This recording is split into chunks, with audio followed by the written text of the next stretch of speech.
What's going on, everybody, and welcome on in to the Garage Beers Podcast, episode number 255, brought to you proudly here on the OBR streaming network.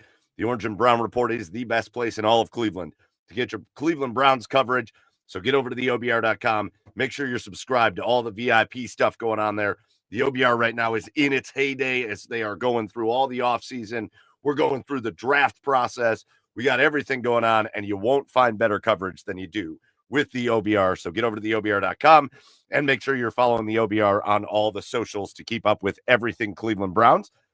And then when you do that, you get to come hang out with us on Tuesday nights in the garage, where we are going to talk about the Cleveland Browns. And we've got a great guest tonight that I think a lot of you guys are going to love, diving in a little bit to the Browns offseason. But we're also going to talk about the Blue Jackets and the Cavaliers, and you get your fix on all your favorite sports teams. And even for our special guests, a lot of Buckeye stuff. We might have to talk a little Buckeyes because I know our special guest is a big old Buckeye fan. So we'll get into all that here on episode 255. If you're joining us live here tonight, make sure you get in the comments, join the discussion. We'll flash everything up on the screen. You know we do. If you can't join us live on any given episode, make sure you tune in either on Apple or Spotify or wherever you get your podcasts, or you can go back and watch the stuff on YouTube and Twitch and all that as well.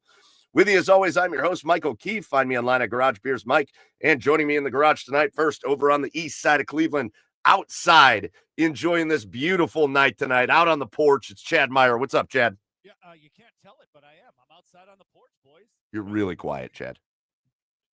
Crank that bad boy up. Crank it up. How's that? Much better. Okay.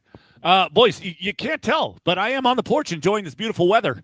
And I also just enjoyed the end of that play-in game, that Alabama State St. Francis game. The tournament is well underway, boys. That's exactly the kind of tournament basketball you want. Yeah, that was wild. So it was Alabama State won it on it was like a Duke Christian Laettner play, like a full court pass that they hit a layup as time expired. Yeah. Or not, yeah. Well, like with fractions of a second left. Yeah, and nobody went to block it. I don't get why because the next one's 11th seeds. Why that seems so random. Why are they a lead 11th seed? It never made sense to me at all. I know there's an explanation for it. I know they're like, oh well, it's really small, but then there should be some play-ins from the bigger conference or whatever. But it's stupid. Weird. And listen, we're also the thing that I hate most about college basketball is they will do whatever they have to do to make sure UNC gets into the tournament. UNC has no business anywhere near this tournament this year. Yeah, neither does Texas. UNC belongs in the same place as Bowling Green belongs when it comes to this tournament, and yet they're like, well, we got to make them a play-in team because it's UNC. We got to. It's outrageous. What does the regular season even mean if we're going to do this?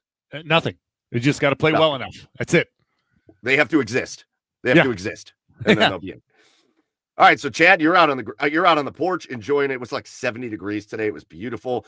Down in Nashville, Tennessee, for one of the very last times joining us, and I'm already going to tell you you're muted, so you can fix it before you start to talk. But go find him online at Garage Beers. Joe, it's Joey Whalen. What's up, Joe?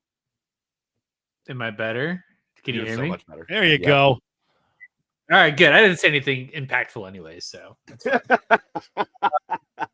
Down to the wire. A month from tomorrow, we move to Seattle. So we got a couple times in the garage here in Nashville, and then we'll be coming at you live from the West Coast here in late April.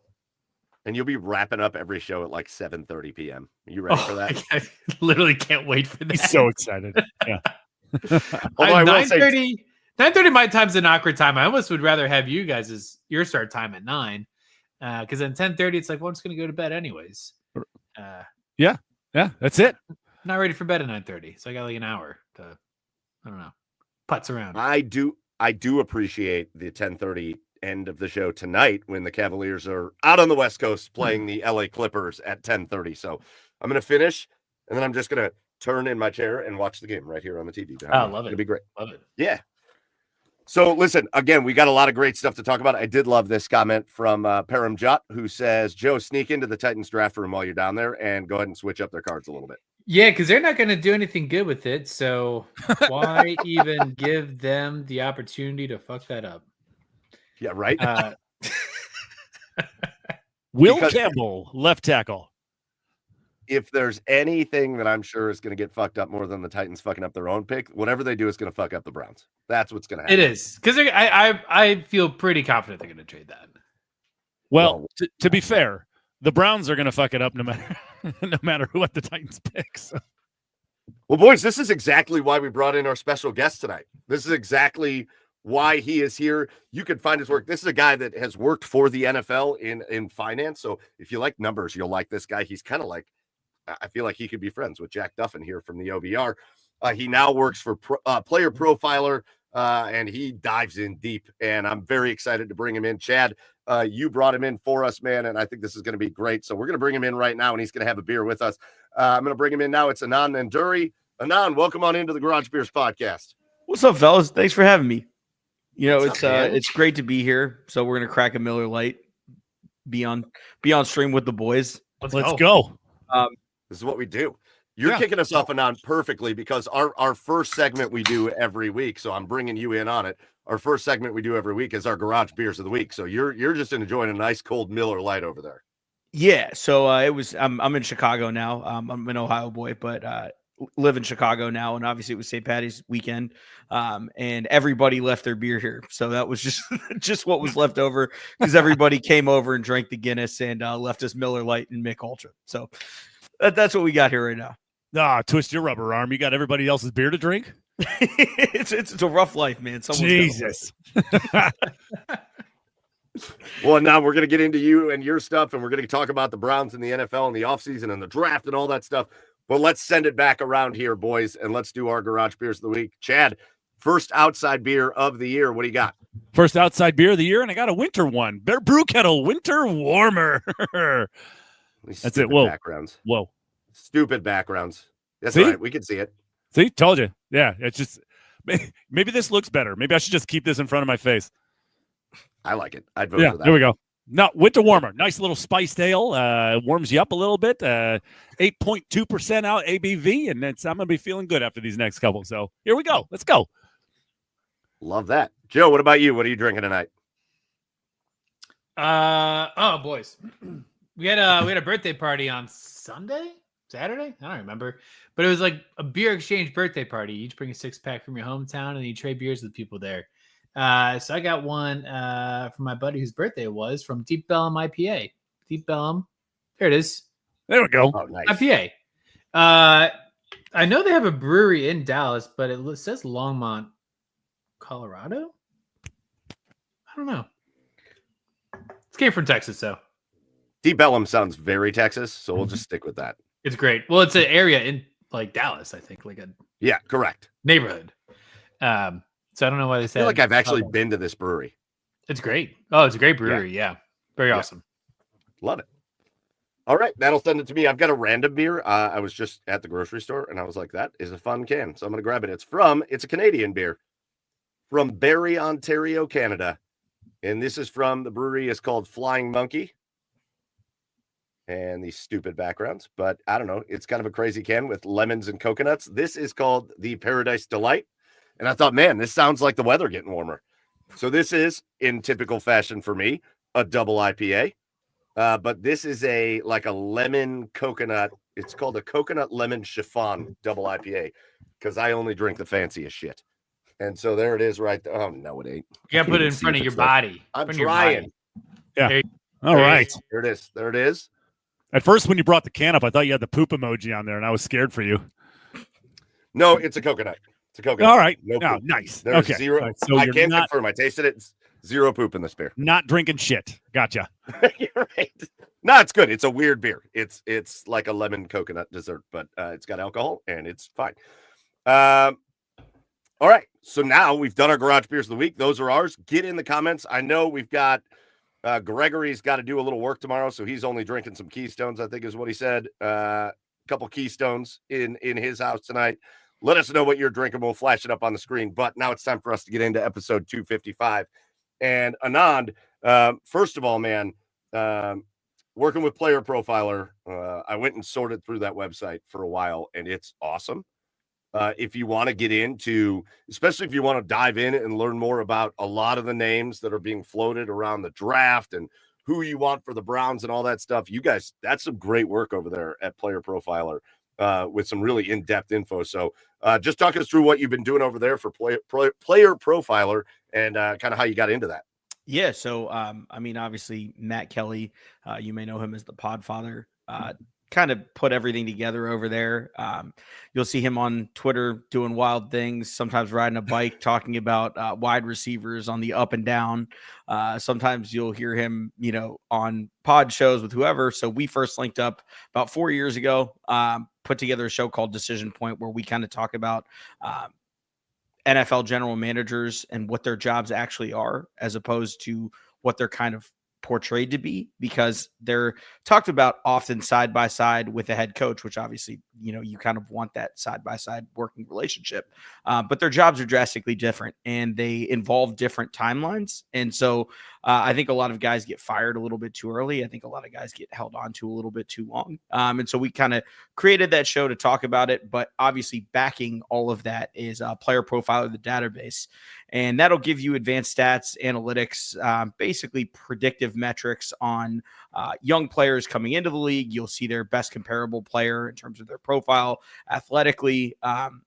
You'll also see what we call dominator rating, which is, certain metrics on how much they got the ball, how ball dominant they were, especially wide receiver, running back, because a lot of these metrics get used mostly for fantasy football, but obviously there are NFL teams that reach out for statistics on all of these guys fairly often. So we have a couple teams in the mix that kind of reach out to us occasionally for things here and there.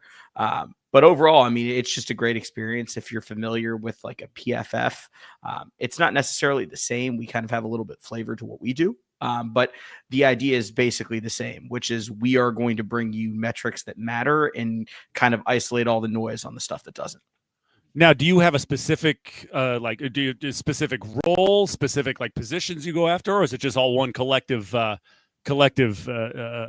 cooperative work that you guys do together? Yeah. So a lot of it is just, some of it is just pure data entry where, we're getting 40 times and broad jumps and all of these things that from all these pro days for guys that didn't run at the combine. So that's a lot of pure entry basis. But then what we're trying to figure out is, based on your body size, based on the position that you're playing, how valuable are the testing results that you're putting up? Because that's the one pure barometer that we have outside of the tape, which I think is the most important thing. And anybody should tell you that's the most important thing. But outside of that, this is the one time that you get, Mike Green from Marshall next to James Pierce at Tennessee, and put them side by side and kind of can analyze, hey, is this guy a true edge rusher? Do we have to move him to defensive tackle? Can he be a wide 7? Does he have to be a 9? Can he be a 5? Where does his role fit? Does he have to move to outside linebacker? Trying to answer all of these questions, because not every team does the same thing, right? We've seen the Browns pick up pieces from other teams that, worked better and worked worse than their last stop. So all of it is kind of a guessing game to an extent, but we're trying to, as much as we can, remove the noise from it. And my role there is mostly in the finance world in terms of understanding contracts and how they work and why they work.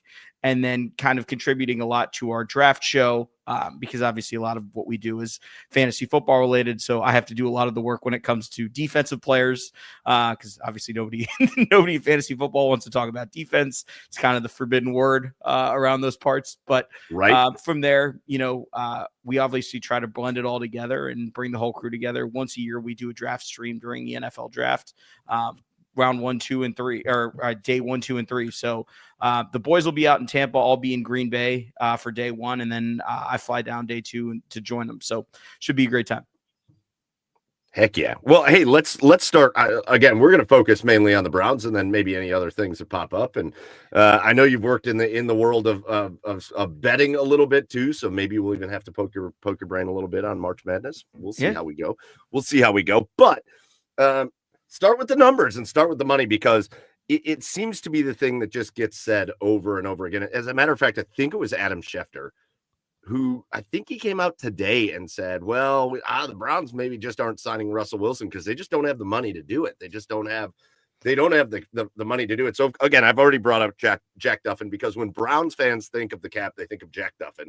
As they should. He wrote an article. He wrote an article for the OBR today. The title of the article is "The Cleveland Browns Have Plenty of Cash and Salary Cap to Spend," and that's all the article. That it's all about that. And he breaks down all the numbers of how they've managed to finagle that. But to your knowledge and your understanding of the cap situation, obviously everybody thinks of the Deshaun Watson situation, but the cap situation the Browns are in, the new extended contract for Myles Garrett, how things look for them this offseason as they look to spend and improve their team, and knowing that they are one of the teams in the NFL that spend more cash every year than any other team in the NFL. Jimmy Haslam does that.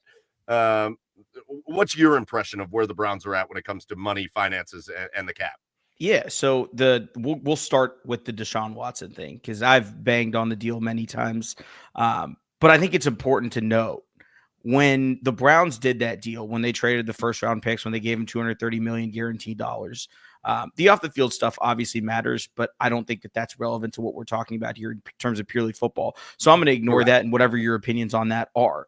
If you're trying to get a top 5 player in the league at their position, especially quarterback, at the age that he was available, they're not available.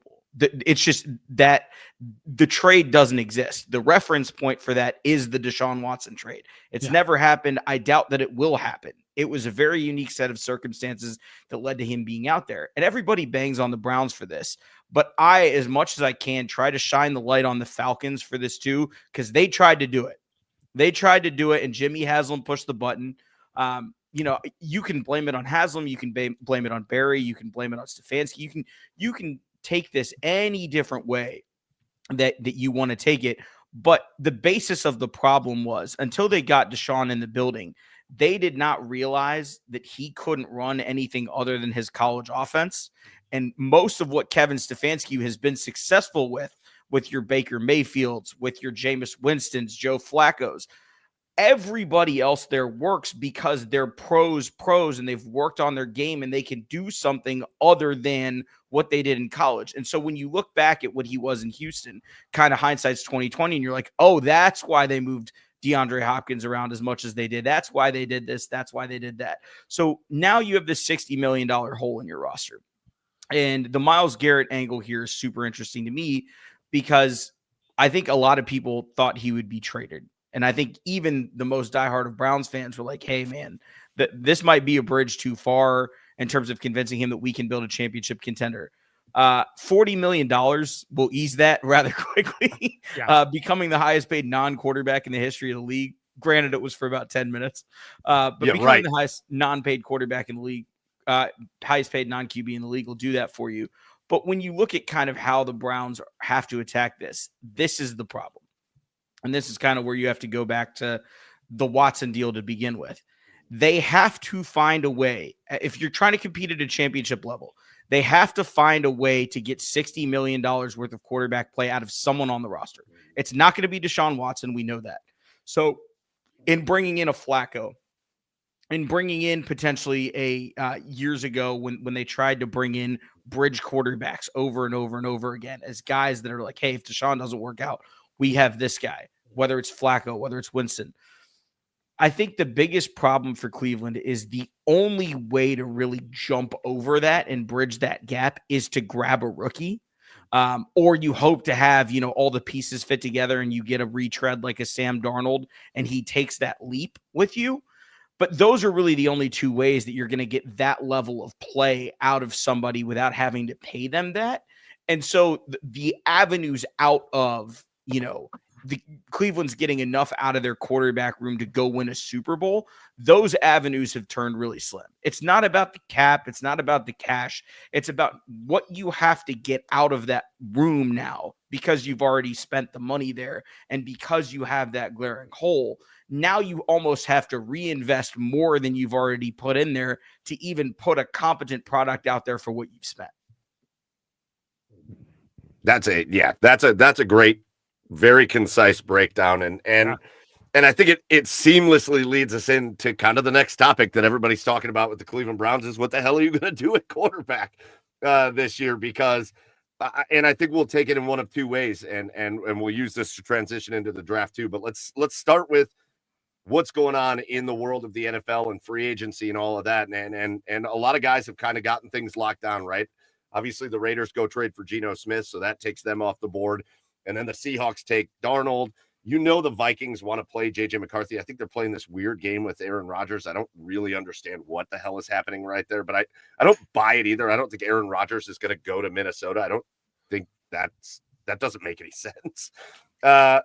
Although I don't know that he does anything that makes a lot of sense. So in a sense, here we are. We're sitting here with Aaron Rodgers available. We're sitting here with Russell Wilson, who was here last week on a visit in Cleveland before he went and visited the Giants.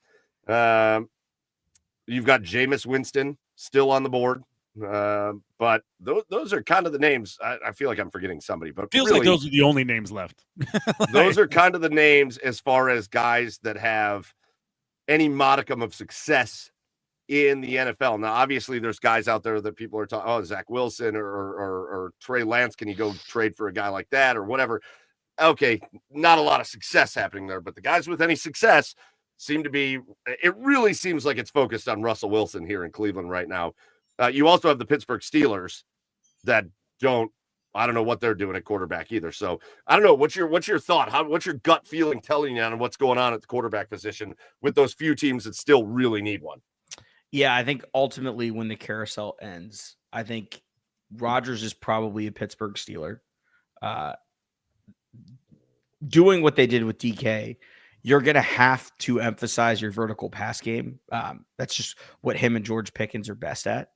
And there just isn't, like, starting Mason Rudolph is not the answer. I think they know that. I don't think you can sell that. Are you serious? Come on. Like I don't think you could sell that either. I think it likely ends up with Russell Wilson as a New York Giant, just kind of as a bridge there for a little bit. But the fascinating ones are obviously Tennessee and Cleveland, because someone is going to get stuck playing musical chairs in this draft. And whether it's one of the veteran QBs or whichever of the two they prefer with Shador or Cam, Cleveland's in a tough spot because they're at the mercy of Tennessee. And if the Giants jump them, it's going to be Cam Ward. I think we're all kind of in tandem in the media that if the Giants jump up, it's going to be for Cam. Cleveland, we have no idea. We have no idea whether they're like Shador more than Cam more than Shador. And again, if you're a fan of this team, that's exactly what you want to be out there. You want to have no idea until we get to the draft and they take that player, because so much of this is lying, right? The next month and a half is just teams lying to teams, agents lying to agents, players lying to other players. Everybody is trying to jockey for position and put themselves in the best position to not disclose what they're about to do. The only team that kind of has, as they should, is Tennessee, putting that number one pick up for auction.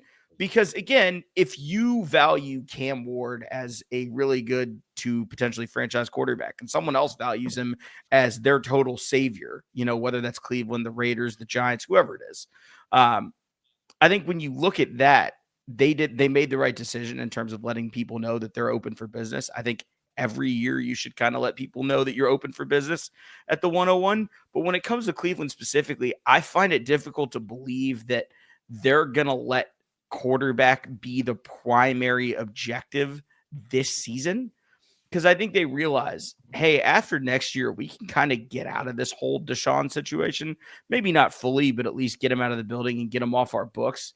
And if you go get a player like an Abdul Carter, like a Travis Hunter, either of them, you're talking about building blocks long term. And we saw them do this when they took Myles Garrett years ago, where it's just, hey, quarterback's important, but we got this guy. He's pretty good. So I think that's kind of where they're going to lean in the draft. But I would not at all be surprised if one of Cam or Shador is ultimately the draft pick, just because there is such a premium on quarterback. And if you hit on them, I mean, we watched this with the Commanders last year. We watched this with the Broncos last year. If you hit on them, that turnaround can be a lot quicker than you think. And even when you have as much dead money as, Denver is still carrying from Russell Wilson, right? The massive dead cap money last year. when you have someone like that can step in and play at that cheap a rate and give you any kind of significant ROI on your investment, especially a first round QB, I think that's kind of where I would lean. But it's so tough because they do need a lot of things. Now, the roster isn't as bad as people think it is outside of Cleveland, but they do need blue chip players across the board. And I think, if you have a sure thing in an Abdul Carter or Travis Hunter, I think that's the way that I'd lean. Are you trying to tell me that Deshaun Watson is going to be our veteran in the locker room this year? Because I'm about to cry. Oh, Jesus. God, Chad, I hope not, man. Oh my God. I hope not. I think he's going to be on the roster no matter what. I don't think 100%. That's inevitable. But I think if they were to go that way, you would see one of those situations where they brought in a Tyrod Taylor years ago. There's somebody out there that they would go grab. You're not going to be watching the impossible QB play that Deshaun Watson's put out there. Because, I was there. I was there for whatever game it was. I think it was Browns. They played somebody. It was in October of last year. Doesn't matter. And it was the Jameis Winston game. And I'm Lost. like, oh, shit. Look, the offense works. Competent. Oh, yeah. Weird. You get Wyatt Teller and Jameis back, and suddenly the offense works. Who knew? Stunning. It's not a guy that knows how to throw the ball and the offense works. Unbelievable. God, who knew that could happen? Stay on quarterback for a minute, because then I want to go into some of these other players, some of the guys you brought up, and then maybe some of the deeper players that you've kind of looked into this draft. But staying at quarterback a little bit, again, there's this consensus. Joe, you talked about not really knowing what Tennessee. You don't think Tennessee is going to make the picks. I think what are they just like? Will Levis is our guy. It makes no sense. I don't understand that, but he's also only 25, so maybe they're giving him a little time. But at the quarterback position, Cam Ward is the 1-1 in this draft, and that's he really has separated himself from the end of the college football season to now. Even there's been a big separation between Cam Ward and everybody else. It also feels very much like Shedeur Sanders has taken a big tumble in the way everybody's talking about him. And we've gone from having it like Cam and Shedeur 1-2 to Cam 1, and is Shedeur even like a first-round quarterback is the way the conversation goes. And now I'm seeing a lot of people lumping Shedeur Sanders in with guys like Jackson Dart and Jalen Milroe and that group of players, as opposed to where he was before. So as I sit here and I look at the Browns at 2, and I want to go away from what you might think is the smart move for a minute, go away from a foundational defensive piece or other offensive piece. And let's say the Browns are going to take a quarterback. Are we maybe a little, I feel like we're at that point now where here's this guy that's had a productive, awesome college career in Shedeur Sanders, but now we're really looking for every crack, every chink in the armor we can find against this guy. I don't know that he should have fallen in the conversation as much as he has, but if you're there, if Cam Ward goes off the board at number 1 to whoever takes him, and the Browns decide they want quarterback and they get Shedeur, like, what are the pros and what are the things we should be really nervous about? Yeah, I think, taking Shedeur at 102 wouldn't be as much a,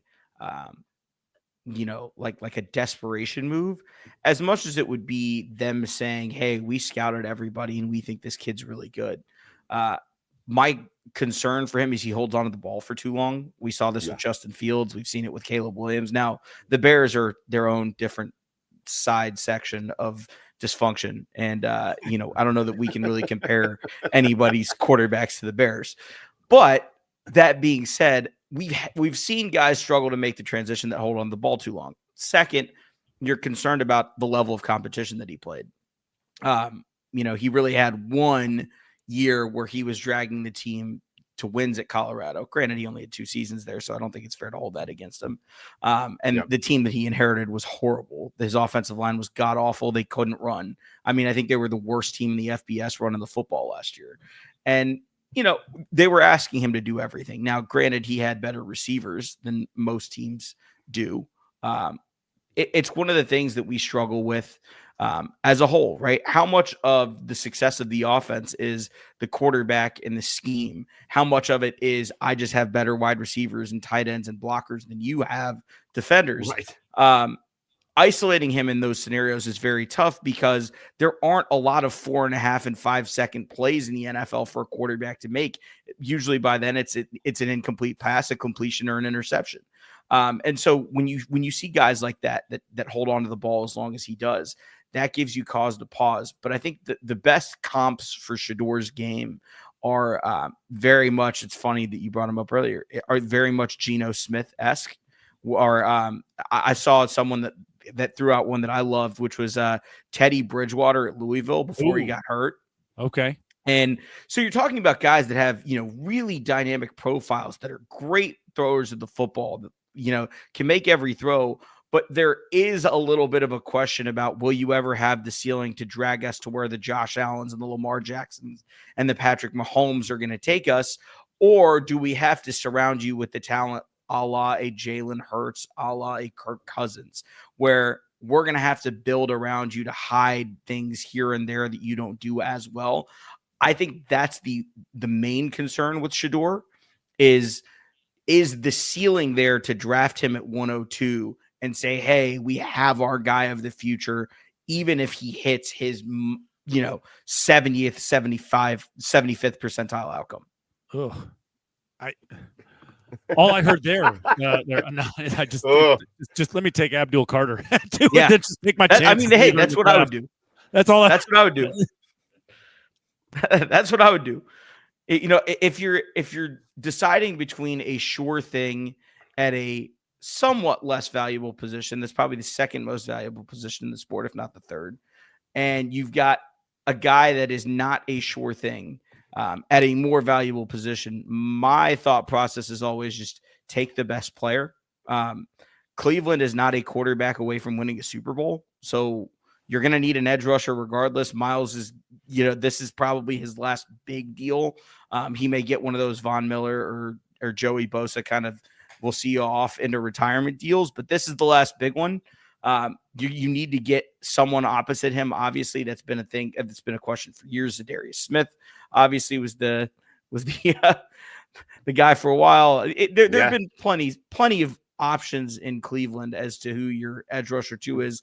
But one thing that will always be true in the NFL is if you have 2 guys that can take the quarterback's head off, you're a nightmare for any offensive coordinator, anybody to plan for. So if it's me, I'm trying to piecemeal, quarterback together however I can for this year into next year, reset my books, get Deshaun out of there. And then once I have, franchise cornerstone number 2 opposite Myles Garrett, whether that's Travis Hunter or Abdul Carter, whichever one they have graded higher, you do that. And then you kind of hit the full reset button. Hope that you don't win too many games because next year's quarterback class has a couple more promising guys than I think this year's does. And I guess that's where my next thing comes in too. It's the big pickle that the Browns are in that you kind of talked about, right? Like you can't bank on being in the same position that you were this year and next year to get one of the top quarterbacks, right? So do you almost really have to consider, or is just Abdul a quarterback, or is Abdul Carter just the sure thing? Yeah, like take him. If you're going to take a player, to me, it's Abdul Carter. There are a lot of people that would press and say that it's Travis Hunter. Either one would be great. But if you are in that realm, right, and I think the best move is basically to let someone else make the decision for you, trade down a little bit, acquire assets for next year in case you do need to move up. Because again, a lot of these guys that we're seeing are 1-year bridges. Like if Pittsburgh signs Aaron Rodgers, they could very well be in the quarterback market next year. Seattle could very well be in the quarterback market next year if Darnold flops.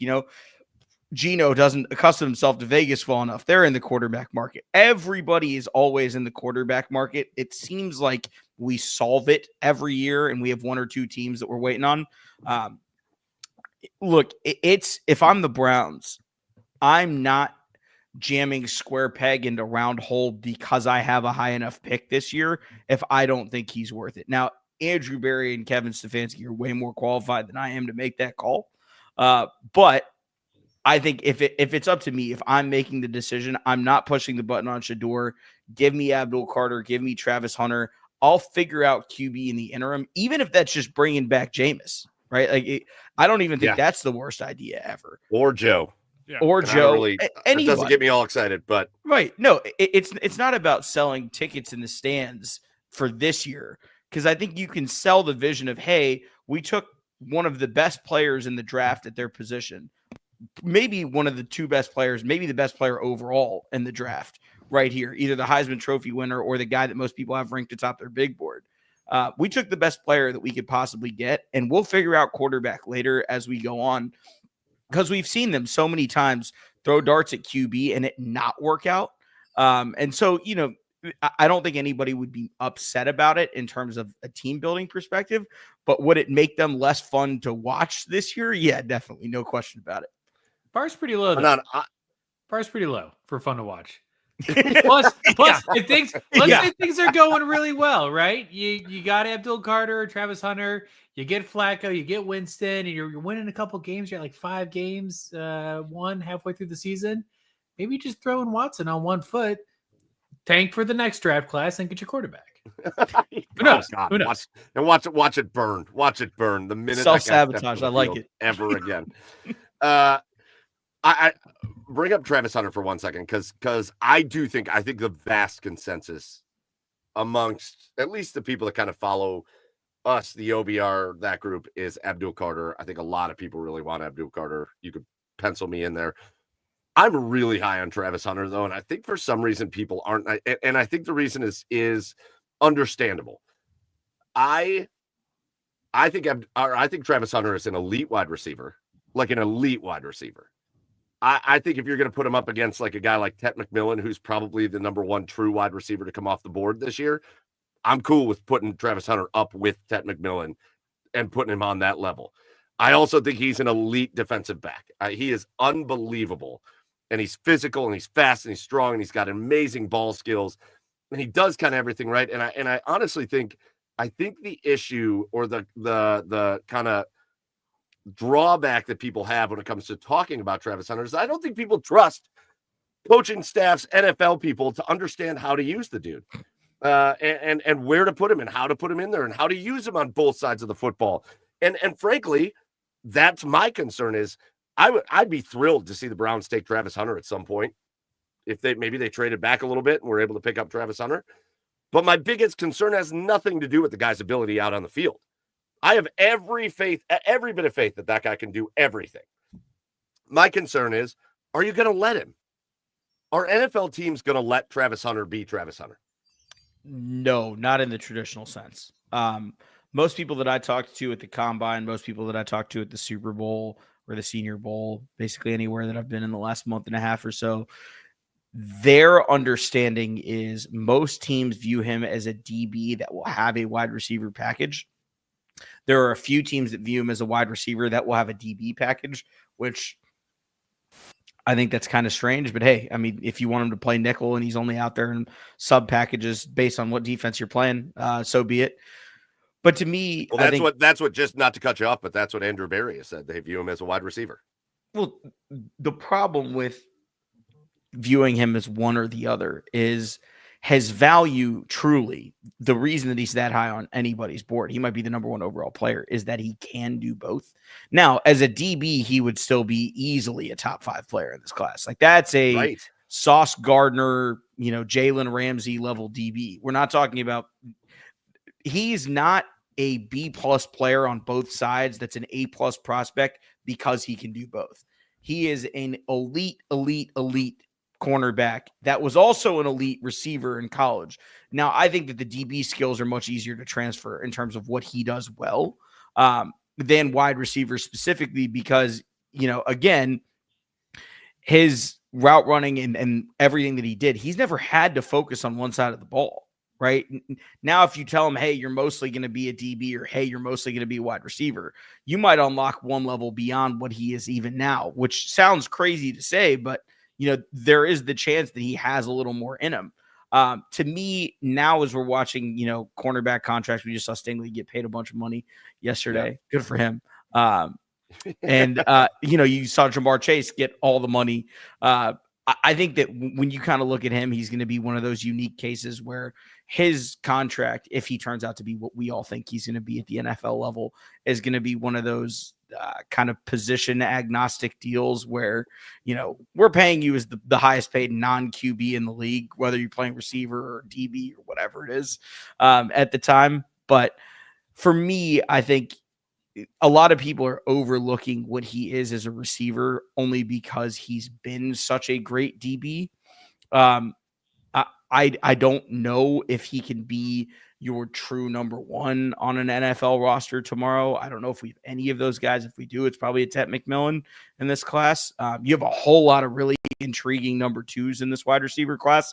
But, again, I think that being a lockdown Sauce Gardner, Jalen Ramsey, J.C. Horn, Derek Stingley Jr.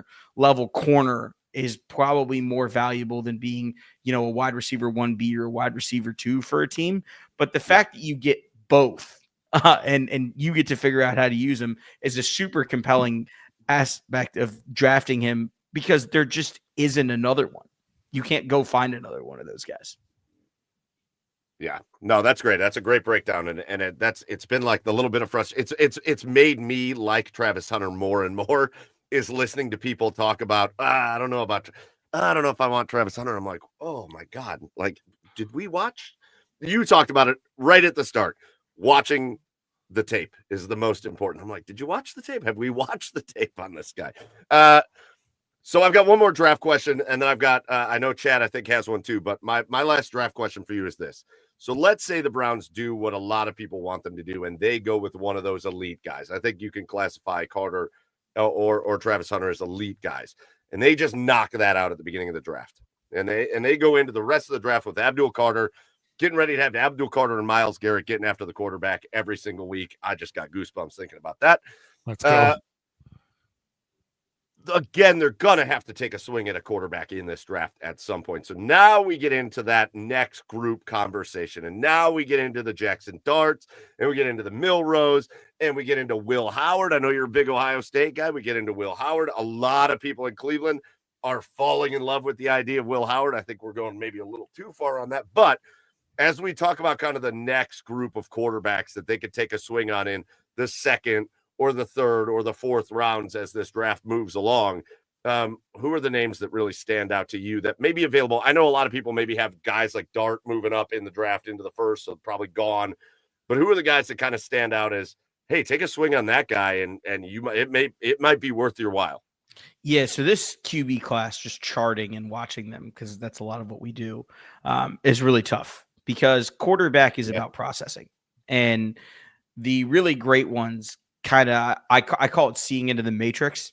You can kind of see where the bullets are flying. Everything is slowed down for you. If you watched Jaden Daniels this year in Washington, that's what was so impressive about the jump, right? Joe Burrow, when he got there to Cincinnati, that's what was so incredibly impressive about them early on, is the offense wasn't doing the heavy lifting. You're processing at NFL speed, and we can run everything that these coaches have been running with veteran quarterbacks for years. It's why they always want to have, a vet behind the rookie so that you can kind of get him up to speed, not just with your OC, not just with your head coach, not just with your QB coach, but also with somebody that was once him that's kind of did this in the last 10 years. So I think that, obviously Howard's going to be talked about a lot as an Ohio guy and as Ohio State's quarterback. And, that's going to be peddled a lot. I have concerns NFL arm wise in terms of how long he'll be there. To me, he's much more of a intriguing backup that has tools that you can develop and kind of turn him into a, what's the best archetype for him? Like a Jacoby Brissett or like a, maybe like a Daniel Jones. Not to say that his skill set is exactly like those guys, but that's kind of the range that we're in, right? The guys in front of him that I would kind of, I wouldn't say go to bat for, but in this class, in a class where QBs are kind of all over the place, I thought Dylan Gabriel looked really good at the Senior Bowl. The height is obviously a question. I'm 5'10". I stood next to him. I question if he's 5'10". All right. That's kind of the big thing. Little nuggets. If it was the AFC North, Anand. This is the AFC North. Yeah, I was gonna say if he was 6'1", 6'2", we'd be talking about a first-round QB. So there's one. You've got Jalen Milroe, who does all of the difficult things, makes all the difficult stuff look super easy, extending plays, crazy runs, throws 55 yards down the field into a pocket. But the quick out and the slants look like we took Mike out there after he had 7 of those beers that he found. And looking at the old tire swing in the backyard, right? And so that's the problem with the Milroe is, can you take this moldable piece of clay? Do you trust Stefanski and the coaching staff that you have around him to take this moldable piece of clay and turn him into something a la Jalen Hurts, someone in that vein who, when they got into the league, clearly wasn't an NFL level quarterback purely, but had enough athleticism to get by until you could teach him the things and win in those little margins over and over again. Another one that I hear a lot about is Tyler Shuck. Obviously he bounced all over the place, but the reason I think he's being peddled so highly is we've seen guy that struggles with injury at this place and then this place, and then he finally gets somewhere and you see the flash season. You see it all come together. He's a little bit older, obviously, he's played forever, and those guys are having success in the league early on. And so if you're going to throw a dart at a guy, that's kind of the one in the middle rounds that I would feel best about. It's either him or Milroe. Will Howard, I think you kind of the problem in Ohio State fans aren't going to love this, but it's the truth because I'm going to tell you this from an NFL perspective. He's never going to have the talent advantage he had at Ohio State ever again. Never. Like that's the problem when you evaluate an Alabama quarterback, at Georgia, and Ohio State, at Texas, at Clemson. Yes. You really only get so many valuable games. And, I know what the pushback on this is going to be is his 4 best games were the 4 games that mattered most this year. I totally get it. And if you get that guy is absolutely worth what you're going to spend on him as a draft pick. It's just difficult to isolate those 4 games, even though I know they're the 4 most important and the 4 most recent. You can't isolate 30 plus games of his career before then, right? It's tough. It's tough to stomach that, especially when you're looking in round 2 and into round 3. I think once you get to round 4, a lot of these guys start to look a whole lot more compelling. But if you're going to take a day 2 guy, Tyler Shuck would be my one. It's interesting you say that, Anand. We have a reporter here in Cleveland that wants to trade back up into the first round to take Tyler Shuck and Shedeur Sanders at 2. So hopefully she listens to this. No names, please. But I have 2 more. We do not advocate for this. What's that? I said we do not advocate for this. No, we do not advocate for that. I got 2 more questions here. The question that every draft analyst, draft insider, gets. I'm just curious. What are the names that you like later? Right now, some unsung sleepers that you think are worth taking a chance on in the later rounds that could make an impact in the NFL. And 2, why is Ohio State going to repeat next year? Yeah, so the first one's a lot easier to answer than the second. I think to take your Ohio State angle on this, I think every year. Obviously because I follow Ohio State's program and I'm around them a lot. Every year somebody asks me who's this year's Jordan Fuller for Ohio State, where in college you're a really good productive player, but in the NFL you kind of come in and you're a later round pick and you'll flash big and kind of your NFL career is almost more valuable to your pro team than your college career was to your college team, if that makes any sense. So my 2 guys this year are Lathan Ransom and Cody Simon, both really great players for Ohio State. But, if you need a linebacker, if you need a safety, those would be my 2 guys. We went down to the Senior Bowl and both Iowa State wide receivers, Jalen Noel, Jaden Higgins, both awesome. Jack Besh, the wide receiver from TCU, another one. It's a great year. And I mean, you guys love this being in the North. And, I know how cold it gets up there. I remember those days in the dog pound at First Energy. This is a great year to need a tight end. Yes. There's so many, whether you're talking about Terrence Ferguson from Oregon, whether you're talking about, just run through the whole list of all of them. Harold Fannin. Harold Fannin needs to play fullback. That's my thing. Like, I love Harold Fannin with all my heart, but he's a much better if you want Harold Fannin, just replace shouts to my guy Max Toscano for this. Just replace him in the Kyle Juszczyk role. That's all you need. Yes. You don't if you need him to play tight end, that's going to be tough. A tight full H-back end. That's what his position is. A tight full H-back end. Just throw him back straight to the 1940s and run single wing and let's go play ball. Yeah. But you got a lot of these tight ends that are just so much fun to watch. Elijah Arroyo from Miami was really impressive. You've got the kid from LSU, Mason Taylor. You may have heard of his dad, Jason. He was a pretty good football player. But I mean, all the tight ends in this class, if you need anything there, it's a great time to need them. And obviously I know Njoku's awesome. But you can never have enough of those guys because they're kind of the Swiss Army knives that allow you to kind of grind through some offensive line injuries, some running back injuries, even occasionally some wide receiver injuries. So, on the offensive side, those are kind of the guys that I'd look at. And just real quick, just to cut in on this part of the conversation, but you have to also put it in the context of what we're dealing with here in Cleveland, right? Which is Kevin Stefanski and the system that he wants to run, right? They've said it a few times this offseason. They want to make a splash at tight end. They already have David Njoku, and he's obviously a premier tight end in the NFL, but they want to make a splash. And Kevin Stefanski loves to run multiple tight end packages. And if he can have guys that can be weapons out there in multiple different ways, both running, pass blocking, run blocking, getting out there, catching passes, making big plays. That's what they're looking for. It's the other reason why I think you may not love Shedeur Sanders, but it's the other reason why I think the Browns do have a thing for him is he holds on to the ball and he takes a lot of sacks, but he also throws extremely accurately, and he understands how to play within a system of an offense. And that's what Kevin Stefanski loves. So, I think there also just needs to be context put in when we're talking about Cleveland. I would love to see. There's a lot of those tight ends you listed. I think I've fallen in love with Elijah Arroyo over this whole process. The dude's a freak. Just give me the Miami Hurricanes tight ends. Yeah, he was great out there. A running back, if anybody's interested, Bashal Tootin, the kid from Virginia Tech. He runs like a wind-up toy.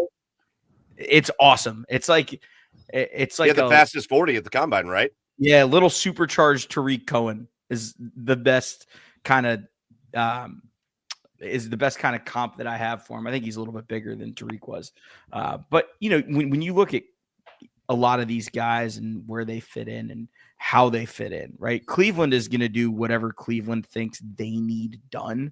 And this is a great class to need interior offensive and defensive linemen. Yes. It's a great class to need a tight end.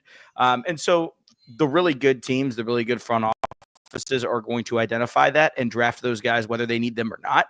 Because if you need a wide receiver 1 and the draft doesn't give you one, and you're trying to fit a wide receiver 2 into a wide receiver 1 role because you need a wide receiver, you're going to have a bad time. Take the guard, take the tight end, take what the draft is giving you as a better football player. But I think that we've seen them have enough success in the draft that I'm not totally worried about. I'm not worried necessarily about Andrew Berry's drafting or what Kevin Stefanski is going to do. It's just don't let Jimmy Haslam control QB situations again. I think we'll be all right. Ever in history. All right, one last question for you, and then we're going to let you out of here. This has been great. When we have guests where we think we'll go like 30 minutes, I feel like we've only been on for like 15 minutes, and it's been almost an hour. So big shout out to you, Anand, for just hanging out with us. Really appreciate it. Last question I have for you as a guy that's kind of been in the sports betting game a little bit and watches a lot of sports. It's one of the best times in the country for sports betting. It's March Madness time. Who's at the end of your bracket? Who's standing tall at the end of your bracket? Yeah, I have Florida, and I hate it now because that's kind of become everyone's consensus pick after this week. They were mine at like the middle of February, and that was kind of like the all right team, like let's go do this. But I think when you look at it, right, Houston's got a lot of talent, and they will suffocate someone to death. They're going to take a really good team and drag them underwater. They do that every year. When you look at Duke, it's Cooper Flagg or bust. When you look at Auburn, a lot of it is Janai Broom or bust. I think that they have the best combination of experience and the ability to play inside or outside. They're not going to be out of any game, I don't think. So, I mean, I'm going to just trust that I think they're the best overall complete team that's not relying totally on one player. So boring answer now, but a week ago it wouldn't have been that boring. Yeah, that's fair. That's fair. We're going to run through our March Madness bracket here in just a minute, but we had to hear your pick on it. So listen, Anand Nanduri, player profiler, go follow him. You see his Nanduri NFL on Twitter. Go follow that. But this was a blast. It was a blast just catching up with you. You brought a lot of great information, a lot of great insight on the draft. And when you come in here and you have a great time with us like you did, having a Miller Lite and talking football, you just better prepare yourself for another message from Chad at some point about coming on and doing this again, man. This was a great time. We really appreciate you coming on and talking some football with us. Thanks so much for having me, guys. And to answer Chad's question, it's pretty simple. Ryan Day did it once. He'll do it again. And we have Jeremiah Smith. Let's go. Yep, that's the right answer. Go. Oh, Caleb Downs. Don't forget Caleb Downs. Yeah. All right, man. Anand, appreciate you, man. And we will we'll catch up with you down the line. Sounds good, guys. Take care. Thanks for having me. See ya. See you, Anand. Man, Cool. Anand Nanduri, what a good time. What a good time that dude was. Let's go. I hope he taught you all a little something. Taught you all a little bit of something about the draft and about I love the I even talked to him a little bit before we came on, and he's a numbers guy. He's a big numbers guy. And I was like, oh, we got a guy like that in Cleveland, Jack Duffin. He was like, oh yeah. Jack Duffin. Well, I know Jack Duffin. And then he listed every other numbers guy from every other team from around the league. So like he gets into it on a deeper level, and that's the best kind of guest. So big shout out to Anand. Go follow him at Nanduri NFL on X or Twitter or whatever the hell you want to call it. And what a great guest he was. So boys, I've got other stuff I want to do. It's March Madness time.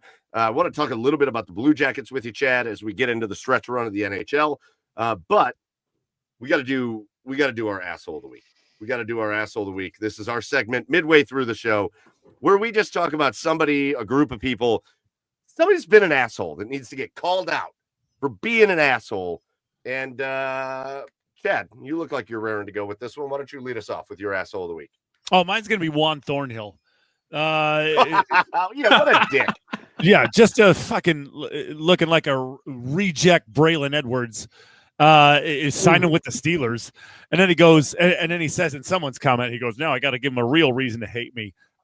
Juan, we never hated you. We only didn't like you because you didn't do anything with your time here. And then you go and sign with the Steelers. Nobody cares that you left. You're not even going to play. Well, we wanted to love you. We wanted to love you. Yeah, we wanted to. Really wanted to. But you're not even going to play at the Steelers, right? You're going to be a rotational guy. That's all you're going to be. So don't act like you're some premium. Oh, and then I guess my sub asshole could be the NFL insiders calling him a Browns standout safety, Juan Thornhill. No, he didn't stand. No. He only stood out, but with his lack of effort. That's what he did. He's an asshole. I will never forget. Sentence. I will never forget the night they signed him. I was at a Cavs game, and I was in like the little club area, and everybody went crazy because he was like the number one guy on a lot of people's list that offseason a couple years ago. Well, he just came off the Super Bowl. Replacing John Johnson III. Like, yeah, there was a lot of that. And I will never forget that. And then I will never forget watching him trot after whoever it was that scored a touchdown for the New Orleans Saints. Just a deep touchdown that he just trotted his way down there. I was like, get this shit off of our team. Yeah. Like, this is the problem. He stole money. Right, congratulations. You're like Deshaun Watson light. You stole money. His signing was exciting because we needed to replace John Johnson. I honestly think he was still better than John Johnson. But he was still like our third best option for safety that year. And we didn't get the top guys. I cannot remember who it was that year, but like there were better options. And not many. Everybody wanted him. Yeah. 100%. But then you watch a guy like Ronnie Hickman, right? Who's not as big, not as fast, not as strong, not as gifted as Juan Thornhill. But you watch a guy like Ronnie Hickman go out there and like make play after play after play, and just maybe he's lost a little bit out there sometimes. Maybe he's not always in the right spot, but he puts in maximum effort the whole time. And in one season, an undrafted Ronnie Hickman made more plays than Juan Thornhill did in his 2 years with Cleveland. Oh, but what about that pick six in preseason? Go fuck yourself. All right. Juan Thornhill, asshole of the week. Joe, who's your asshole of the week? I mean, I don't really know if this constitutes being an asshole, but give me Tracy Morgan.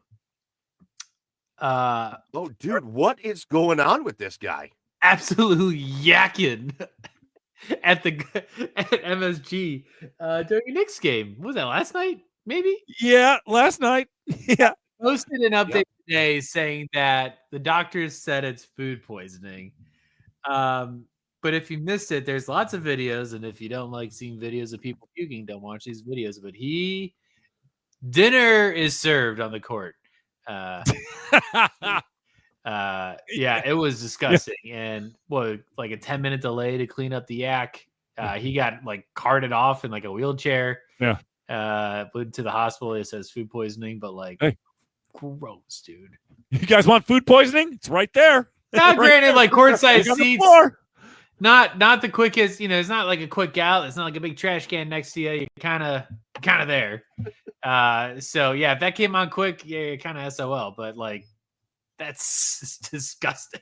It's very much a Larry David moment. If you'll remember from Curb Your Enthusiasm, where Larry sticks his foot out and trips Shaq and like tears his ACL. Great episode. Yeah. Not necessarily Tracy Morgan's fault, but as Broken Arrow says, it stopped the game for 10 minutes. Yes. Like, yes. He's not an asshole for it because he's not an asshole for it, but it was an asshole situation. It's a rough go. It's a rough go. My asshole of the week are like bots on Twitter. All right.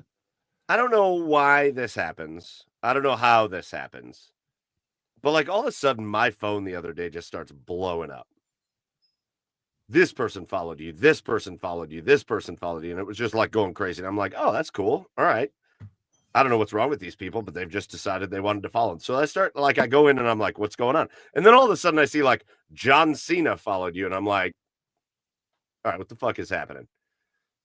And it's just like programs that are like designed to follow certain people I don't know what to do.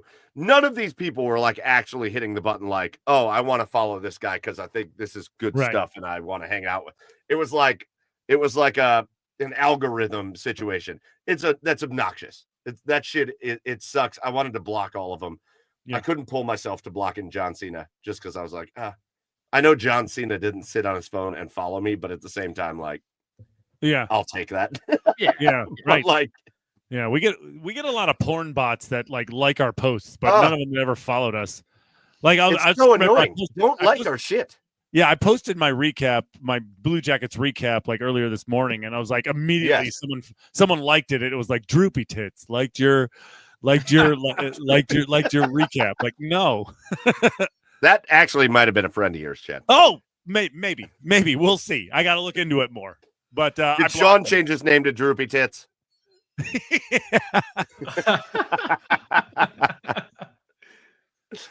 I don't know. I don't like that. I don't want fake engagement. I don't want that shit. We are very clearly by the number of followers just here for organic fun, orgasmic fun even.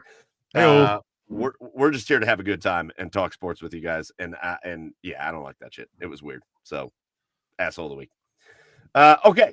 Speaking of not assholes of the week, we're coming up on one of the great sports times of the year, and March Madness is really what kicks it off, right?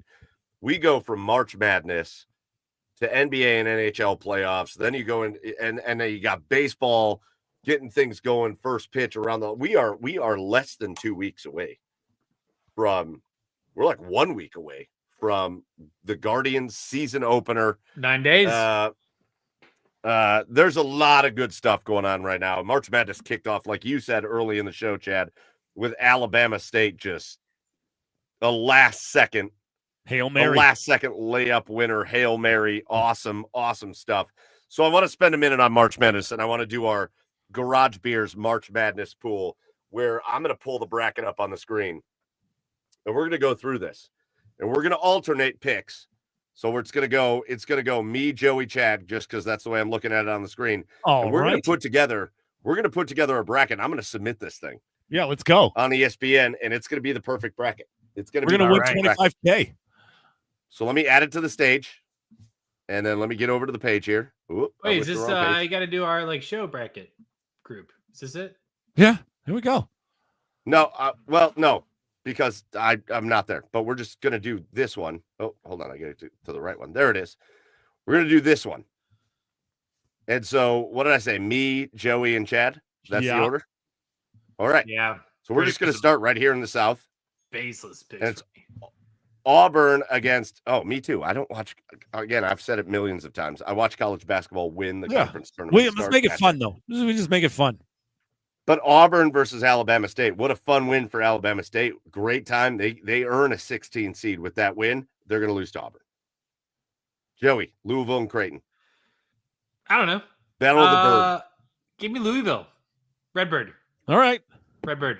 I would have went Creighton because I think Redbird. Louisville's still getting hookers and pizza. But I also think Creighton had a Creighton. Oh, I love the way this got set up.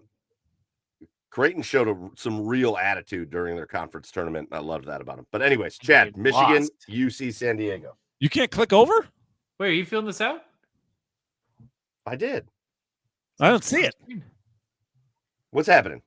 No, just nothing. goes- Nothing's happening. Yeah. Louisville and Creighton. It's on the screen. Yeah, I know, but I Yeah. like picking a winner. Like I don't see like the winner moving over. So you don't see Auburn. Oh no, that's weird. We don't see Auburn versus Louisville. I don't know. That's weird. It's okay. Just roll with it. Yeah, Michigan that's versus fine. UC San Diego. Michigan played real well in the Big Ten tournament. Give me Michigan. Although UC San Diego is going to be a tough out. I think that's There we going to be go. a closer game than people think. All right, you went Michigan. I agree with you. UC San Diego, I think, is going to be a little bit of a problem. Texas A&M and Yale. I saw a really good point on this. Upset. A&M, I do think it's very much an upset alert. A&M has either played the most crazy, big-time, athletic, in-your-face SEC teams, or they've played the worst teams on the planet. And now you get this Yale team that is a really good, skilled team. They're not athletic in the slightest, but they also don't suck. And I think they're going to give A&M a problem, but I don't think it's an upset. I do think A&M has a little bit of star power that they've lacked in previous tournaments, and I think A&M is going to take them down. Joey, Ole Miss versus whoever wins versus San Diego State and UNC. I hate these picks. We're just going to pick Ole Miss. I don't know who they're playing. All right, Yeah, well, it's probably going to to be UNC. They're kicking the shit out of San Diego State right now. Unless All right. San Diego State Cool. mounts a huge comeback. Okay. Hmm. Chad, Unchanged. you get an interesting one because you get a very banged up Iowa State team against Lipscomb. Yeah. I mean, I think even a banged up Iowa State team is not going to like have any problem with Lipscomb. So give me the Cyclones. All right. Okay. I got Marquette, New Mexico. You want to know how much I know about both of these teams? Nothing. Marquette's going to win. I'm going Lobos. Ooh. Joe, you get to pick between Michigan State and I don't know that I've ever heard of Bryant. I'm going to be honest Bryant Stratton College. with you. Bryant, yeah, that's right. Yeah, we're gonna go Michigan State on this one by 1,000. Tommy All right. Izzo. Probably. I We're don't gonna know. keep going in the first round. We're going down to the West. Chad, you're up. Florida and Florida. Norfolk State. Florida. I get an interesting one because we've got the two-time defending national champions in UConn against Oklahoma. I think Oklahoma's going to take UConn out of this tournament. I think Oklahoma's taking UConn right now. All I know right. UConn's got. I know they've got the runs and the experience and all that. I don't think their They got team's the very runs. good this year. Making But it I do- spicy. I like Oklahoma's coach, and I think they're going to make a run here. I like Oklahoma there. Joe, Memphis and Colorado State. 5-12 is always a fun one. Hard to play good basketball when you got the runs. Is I'm it? gonna go. I just don't like Memphis. That city just makes me sad. So Colorado State. I think it's actually a really good pick, Chad. Well, guys, this is actually an incredible pick that I get because if you'll remember, the Purple Havocs are one of my favorite fan bases of all time at Grand Canyon Yep. University. But I think ready for this one? I think the Crab Five of Maryland take it. Ooh. Ooh, you know what? In my actual real bracket that I filled out, I have Colorado State playing Grand Canyon. Yeah. In Oh, that okay. next round game. I think I think is Dan Marley still coaching them? I don't remember. Yeah, Dan Marley was the coach. I just know. I know I watched Memphis in their conference tournament, and the last thing I was impressed by Memphis. Yeah. And so I think Colorado State's pretty good. I think Grand Canyon's got something. I think they got something. I think they have a little. Have you watched a lot of Grand Canyon ball? Maybe you've witnessed the student section. I don't know. I have seen the student section. I have not watched a lot of Grand Canyon ball. Anyways, it's my turn. Missouri and Drake. This is the so upset intriguing. I think this is the upset everybody is picking. Like, I feel like the majority of people are picking Drake. Not here. I'm taking Missouri. Ooh, spicy. Joey, Texas Tech and UNC Wilmington. Satellite College, Texas Tech. We're doing Texas Tech. Yeah, and UNC Wilmington has the softest schedule you've ever seen in your life. That is the easiest pick of all time. Oh, Kansas or Arkansas, Chad? Jayhawk. No, Arkansas. Give me Arkansas for fuck's sake. John Calipari is going to be Kansas. We're getting Kansas and Arkansas. I don't trust in Kansas. I don't trust in Kansas this year. Arkansas upset. Prefix or no? I'm not even gonna talk about this next pick. My favorite team in college basketball this year.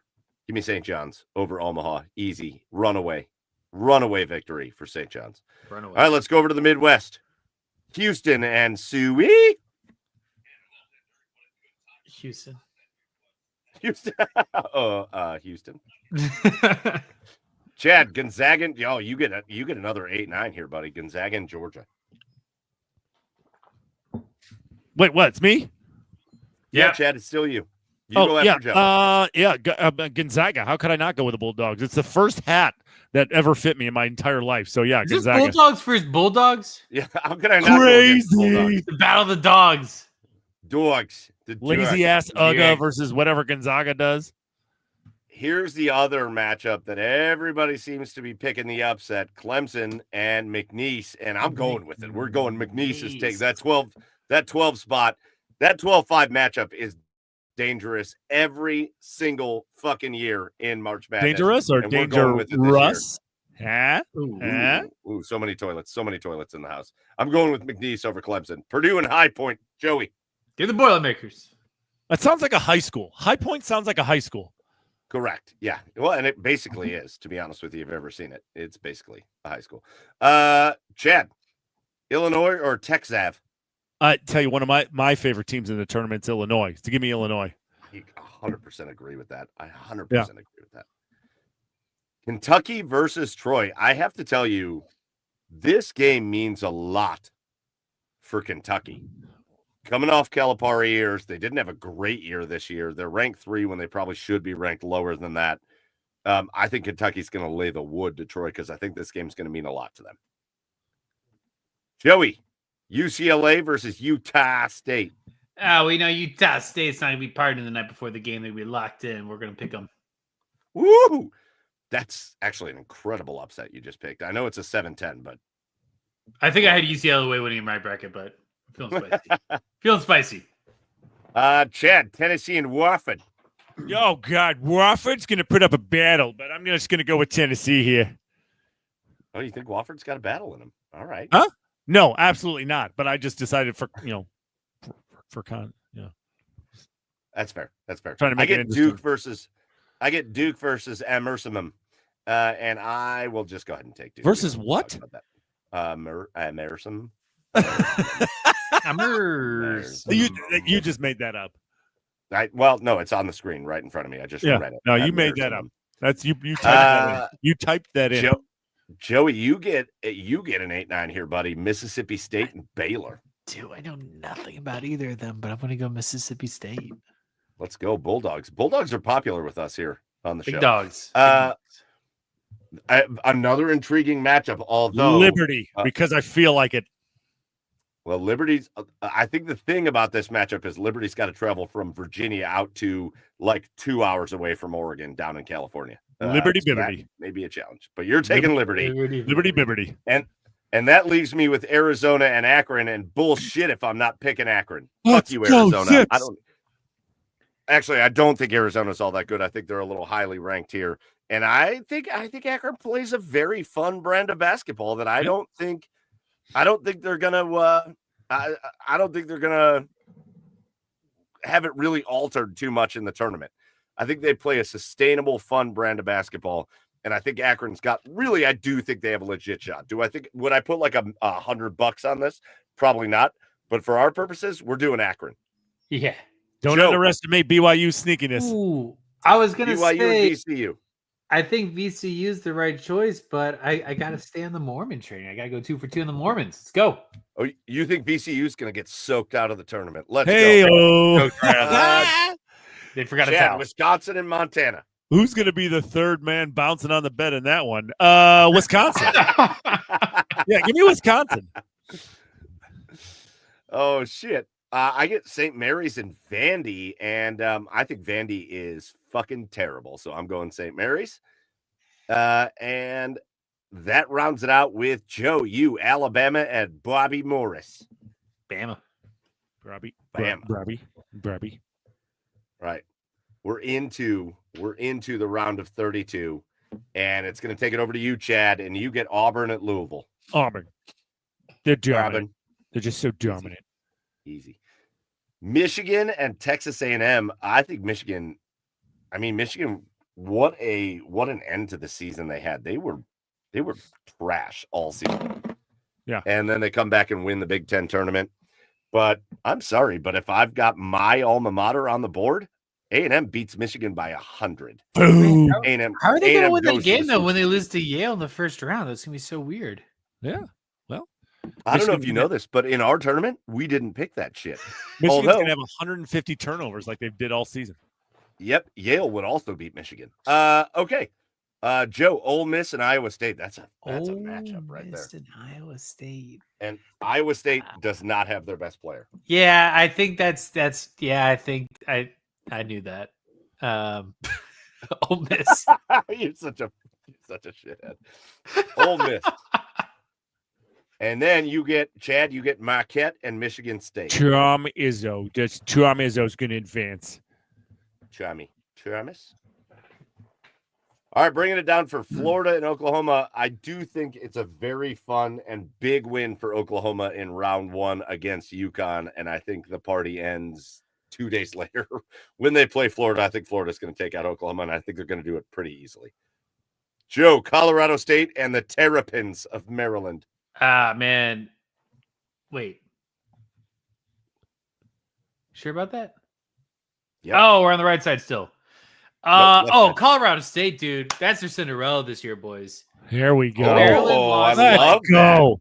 You see Maryland lost like their last 5 games, basically buzzer beaters to end the season. Yeah. I feel like that's gonna do a little something to the psyche of this team. I don't hate that. Yeah, give me Colorado State here.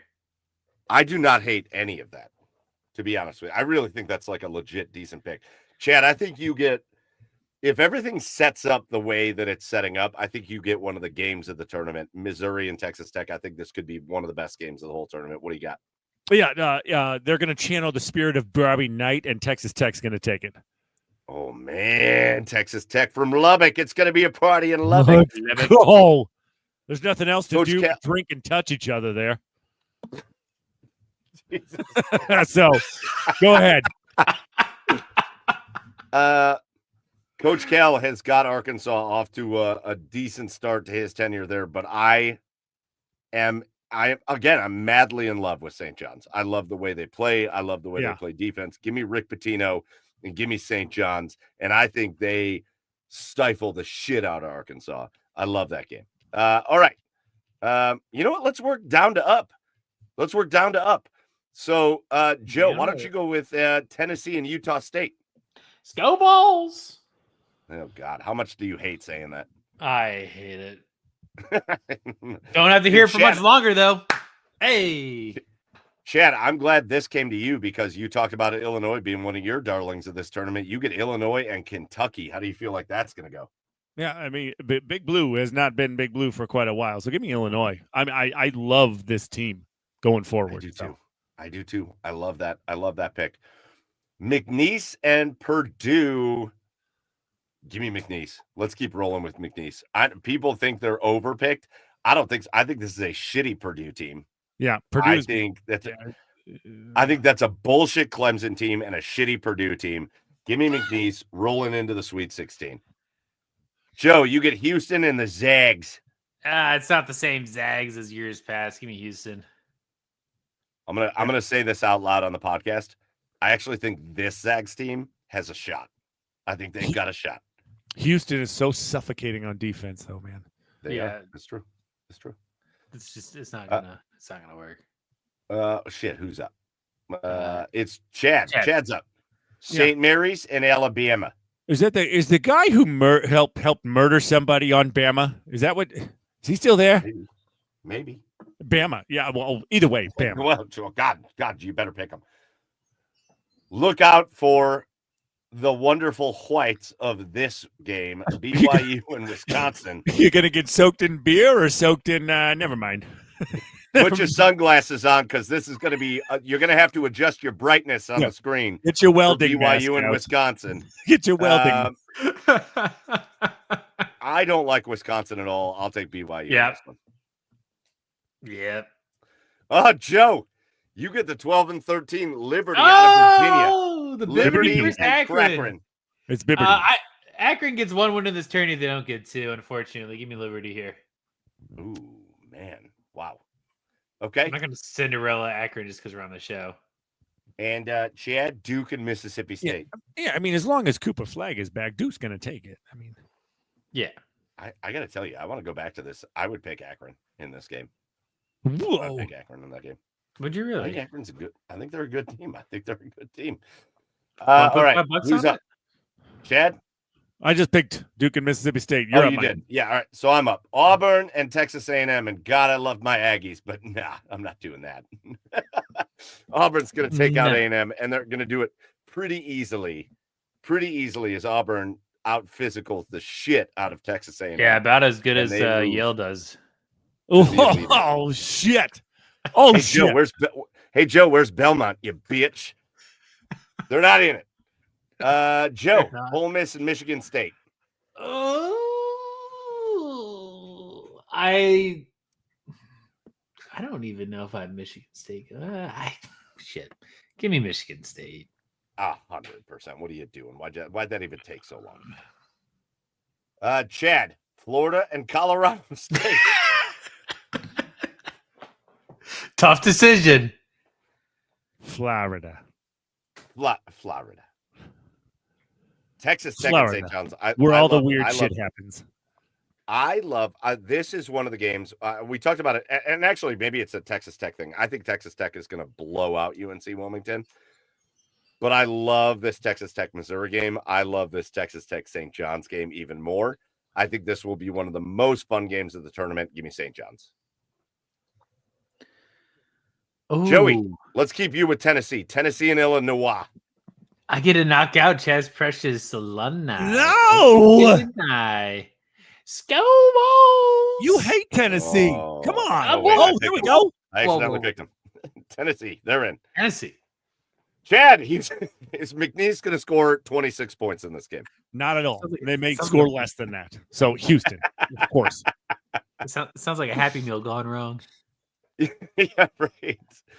BYU and Alabama, ladies and gents, give me BYU in that game. Oh, thank God. Wait, what? And then, Joe, you get Duke and Liberty. This BYU going too far, man. Give me Duke.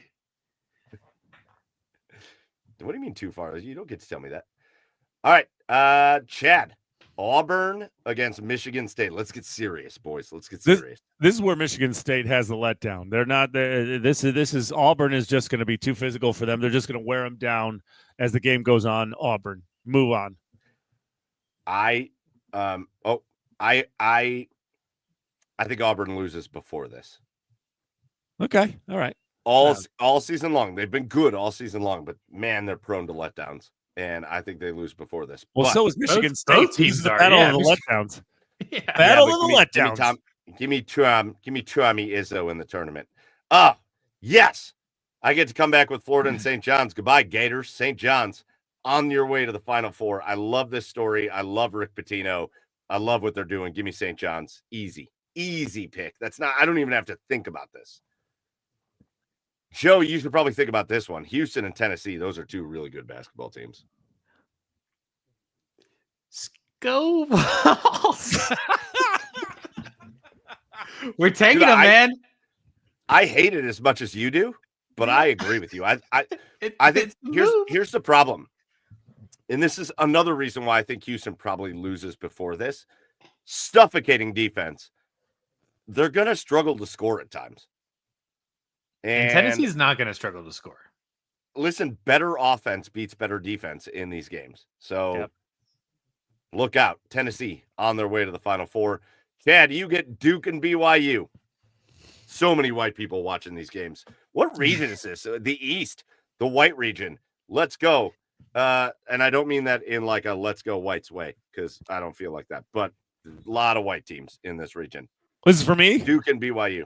Yep. This is for me? Wow. Sorry, Mormons. You're going to have to go back to your 7th and 8th wives. Duke's just going to take it. No Dr. Pepper after that game. No, don't think so. Don't think so. All right, boys, let's come up with a consensus. We're going to vote on the Final Four because I don't think it's just, I just don't think we should just do it. So let's go to Auburn and St. John's. We each get a vote. Whichever team wins the vote wins the game. Auburn at St. John's. Chad, why don't you kick us off with your thoughts here? St. John's. I just love the way they play the game. And I think they have a better all-around game than Auburn, and I think St. John's advances. So you go with St. John's. Joe, how do you feel about this game? Neither here nor there, Mike. I don't know. Let's keep it interesting. Let's go Auburn.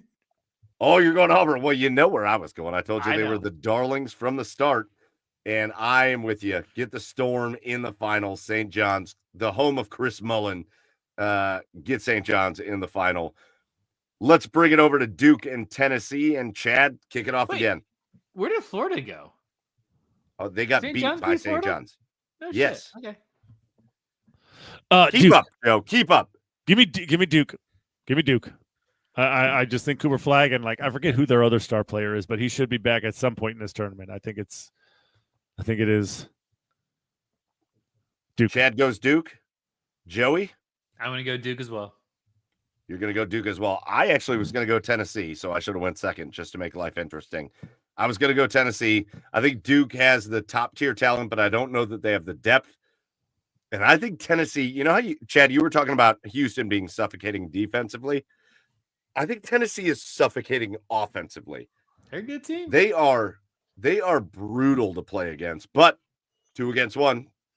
Duke against St. John's is the national championship game from, for some fucking reason, San Antonio, which they keep doing big events in.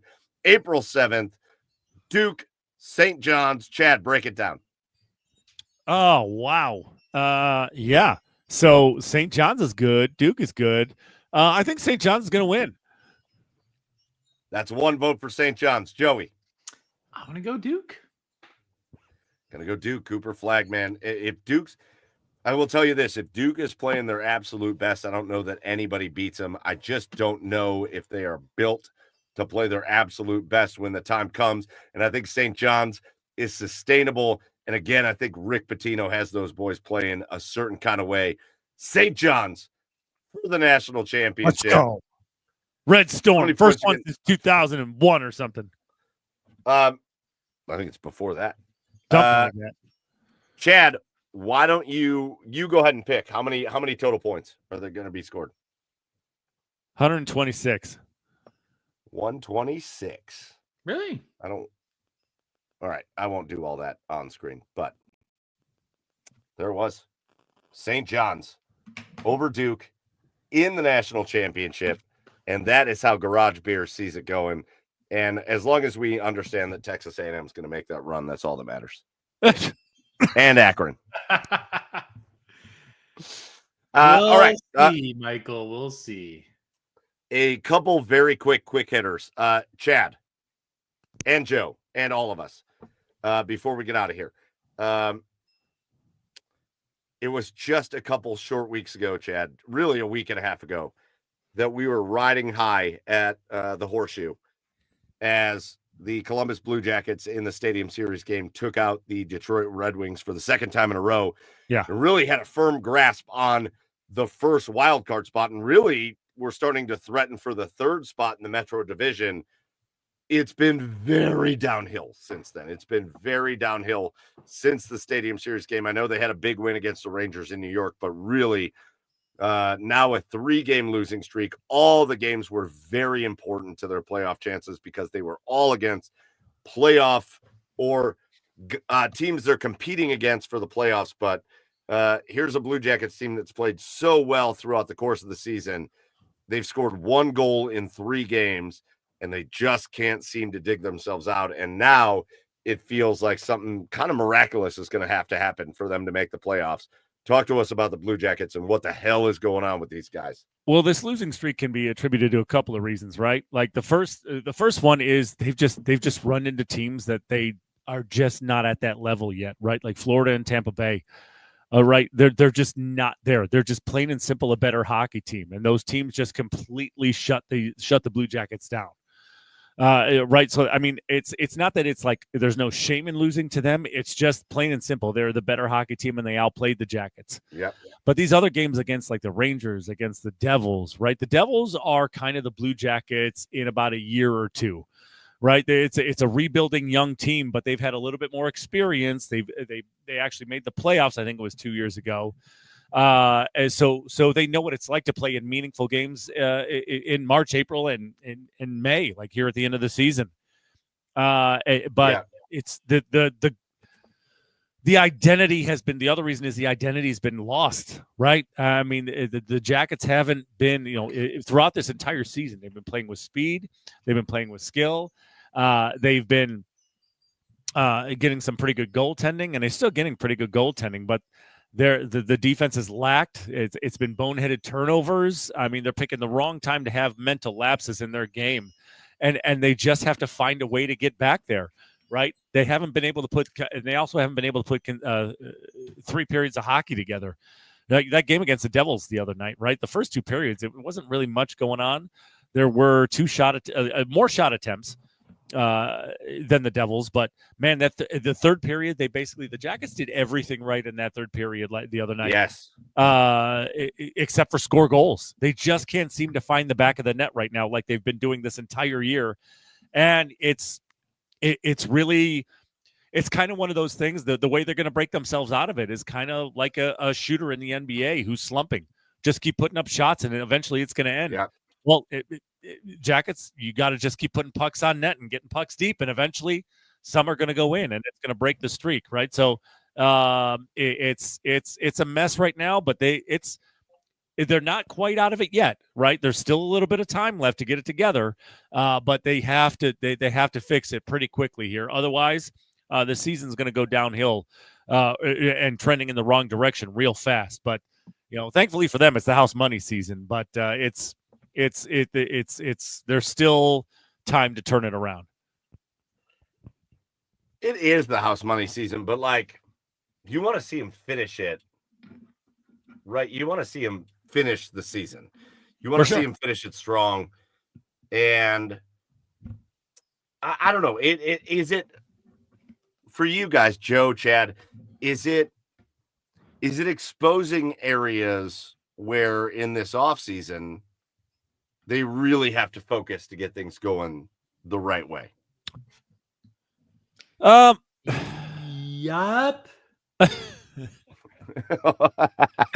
I'm still on the goaltender situation. I've been on that train for many years now. I think there needs to be some form of improvement of the goaltender position. I know Elvis has been better this year. I just don't feel like that's the long-term guy for the team.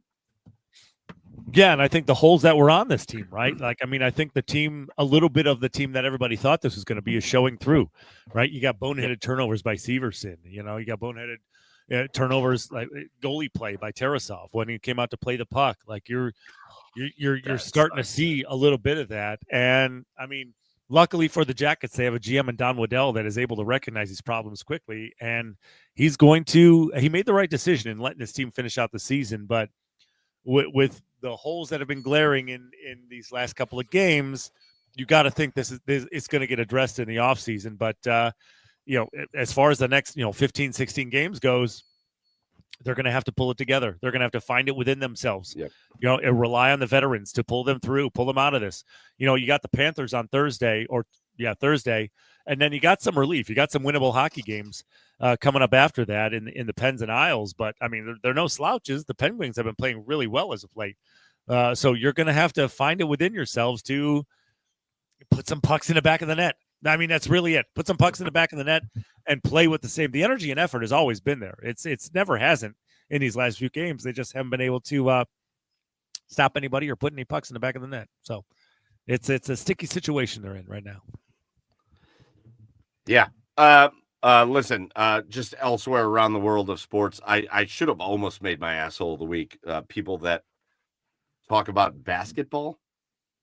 Cavaliers come off of a franchise record 16-game winning streak, and they lose to the Magic the other night, a game which Evan Mobley doesn't play.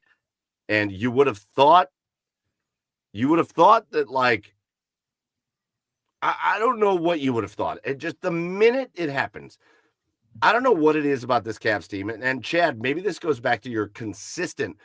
For 5 years, we are 13 days away from our 5-year anniversary on this podcast. And for 5 years, Chad's biggest thing has been just fly under the radar.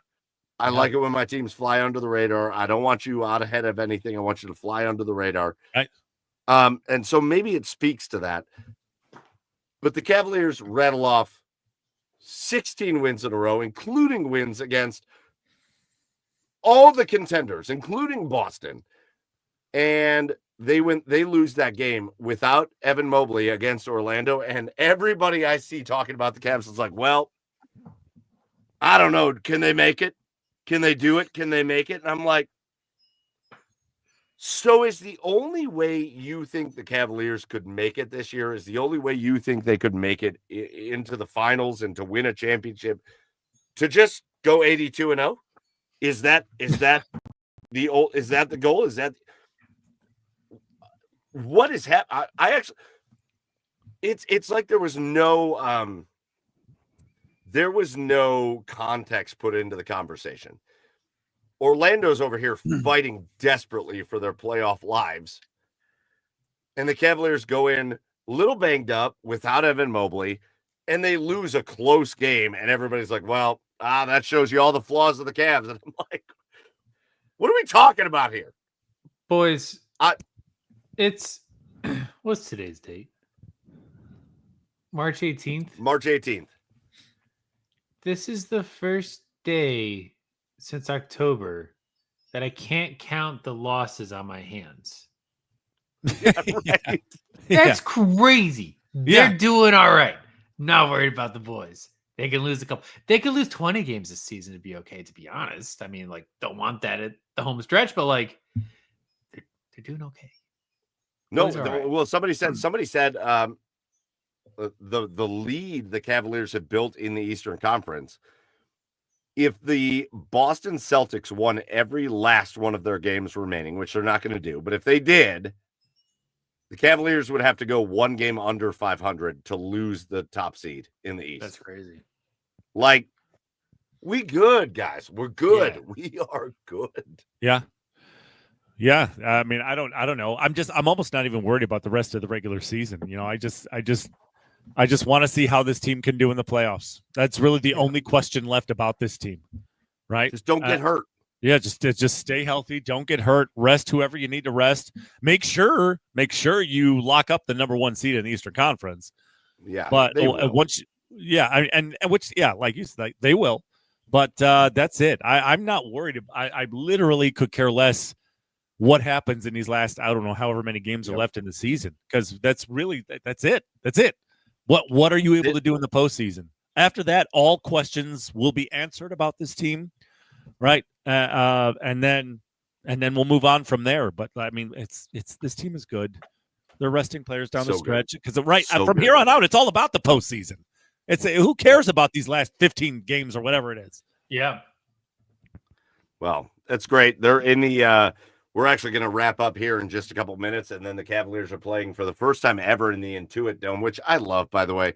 Get the Clippers out of the same arena as the Lakers. That held that franchise back for a long time, having to share an arena with the Lakers. Clippers have their own spot. Garland, Mitchell, Strus, Mobley, Allen, they're all healthy. They're all playing tonight, and they're all going up against the Clippers, and it's kicking off or tipping off right now. Our last order of business here tonight, boys, on the Garage Beers podcast is our 3 cheers of the week. And so I will start it off because I went last on the asshole of the week. And I'm going to give a cheers to a friend of the show, kind of an overall good dude. He's a Cleveland sports reporter, but he's had a great story over the last few weeks.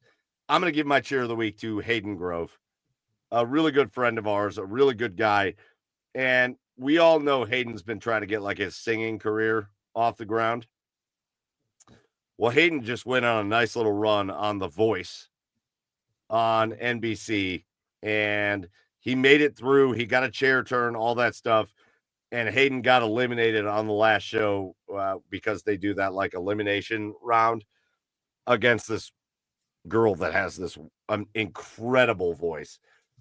So she earned every bit of the win, but Hayden did himself proud. He did his family proud. He did Cleveland proud. And it's cool. It was very cool to watch, knowing that he's a friend of ours, knowing that he's a good overall dude, and knowing what he's done and what he has worked on to get there. So my big shout out tonight is Hayden Grove. He's my cheer of the week. Chad. God, I guess I'll go with surprise vacations, like or surprise getaways. Ooh. Yeah. This coming weekend, I'm going on this really cool for the anniversary. My lovely wife Bridget got us a thing off of guesswheretrips.com. Right. Ooh. So it's you get a package with 5 envelopes in it. The first envelope you open up, you get it tells you how far you have to drive. It tells you what you need to pack. It tells you what you might see along the way. Oh, no way. Money to bring. That's cool. It tells you everything. So what's your envelope say? Well, it tells you everything you need to pack for the trip, and it also gives you your drive time. It also tells What did you. it say? Well, hold on. It also tells you if you're leaving from Cleveland and Akron, leave at this time. It gives you the perfect leaving time. And then the 4 other envelopes are a mystery. You don't open that first envelope until you decide on the day until the day you leave. So you have no idea where you're going. But we're making 4 stops along the way this coming Friday. And yeah, I'm excited. I can't wait to see where we're going. So give us the details. Like, we want to guess. No, I don't know. That's I've adhered. Well, what did the envelope say? Like, what did the envelope say? What should you pack? How far are you driving? All that. What time do you leave? I know. All I know is I'm seeing 4 waterfalls. Right, I'm seeing 4 waterfalls along the way. And the first stop is an hour and 20 minutes away. So I don't know. We'll see. I don't know what direction I'm traveling. I don't know where I'm going. That's all I know. Makes me feel like Niagara Falls is going to be one of those, though. Yeah. And an hour and 20 minutes gets you like halfway there. Yeah. And what's cool is like they'll give you like, oh, there's a brewery option at this stop. There's a couple of restaurants. What they say about like what you should pack weather wise and all that. Yeah, I mean they say like pack pack hiking shoes for this certain stop for a trail, or pack it said pack dress for the weather, or it says pack a raincoat for this particular waterfall. So we'll see. I don't know. Okay. Cool. All right. Yeah. That's awesome. It's fun. It's a fun idea. All right, Joe, wrap us up. Your cheer of the week. I was gonna go another route, but I'll piggyback off of Chad's. A surprise vacations, like not a vacation. I'm just going golfing on Saturday with some boys in town. But we're crashing at one of the guys' in-laws' parents who are out of town's place that live on the golf course. So we're gonna hang out on the golf course overnight, have some beers and stogies by the fire, wake up, make some breakfast, and go hit the links. And also like Joe, like 7 o'clock ish at night when the last group of golfers go through, Get your clubs and get out there. Oh yeah, we're gonna break some windows for sure. It's gonna be great. I golf like once a year, so this is like the Super Bowl for me. It's great. So yeah, I love it. All right, boys, that's going to do it for episode 255, and we had an absolute blast here tonight. Anand Nanduri, big time shout out to him from Player Profiler. Anand was great. We talked a lot about the NFL, the draft, and where the Browns could be going, and maybe some pros and cons of some of the names we've heard. So big shout out to Anand for coming on and joining us. Big shout out to the OBR for hosting us at the OBR. Or theobr.com is where you want to be subscribed, where you want to be watching. Shout out to the OBR for all the best Cleveland Browns coverage and us every single week, including I think we're on 7 or 8 shows a week on the OBR streaming network. So make sure if you're watching us on YouTube or Twitch, you hit subscribe, you hit follow, you hit like, and all that. Big time shout out to the OBR.